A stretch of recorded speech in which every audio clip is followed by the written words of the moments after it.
Ito ay sulat mula kay Bernadette Chua para sa kanyang tatay na humihingi sila ng tulong para sa kanilang hospital bill. At maya-maya, i-deliver na rin natin ito para kay Ate Bernadette para sa kanyang tatay na si Alfredo Chua. Magandang araw po.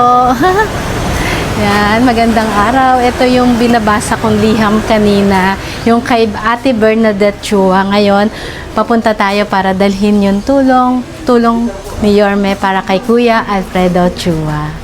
Samahan niyo kami.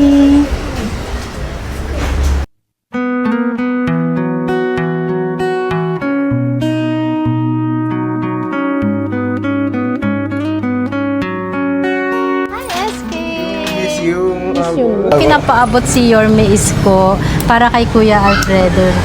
Ayan. Thank you ng marami po sa tulong. Kasi po nung hindi ko po alam kung last week lang or 2 weeks ago, kalalabas lang po niya kasi sa ospital. Sa East Avenue pa, no? Opo. Actually, bago siya mapuntang East Avenue, nandito siya sa may metro. Oh, okay. Parang halos isang buwan siya dyan. Kasi po, hindi na siya properly makahinga. Kaya yung sa sulat pala niya. Opo, so parang kailangan na ng tubo para ano siya. Kaya yun. Kaya thank you. Siyempre, hangad namin, malaking tulong ito. Opo, para kay Kuya Alfredo. Sobrang laking tulong ito. Namiss po kita. Miss you din. Lalo kong gumaganda po. Pumuputi na konti. Siyempre, unang-una po, no, talagang pagbalik ni Yorme.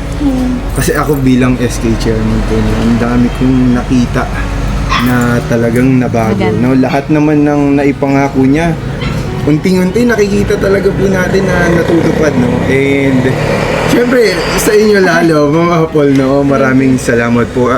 Talagang simula ilang taon na hindi ito nakakalimot. Si Mama Paul, anumang panahon.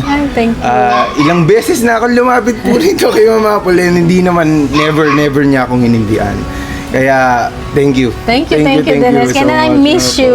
Picture tayo, Mama Paul. Picture tayo. Miss you. Mukhang madami pa kayong pupunta. Yes, marami pa. Yes, thank you. I love you. Thank you, love you. Thank you. Boracay tayo siya.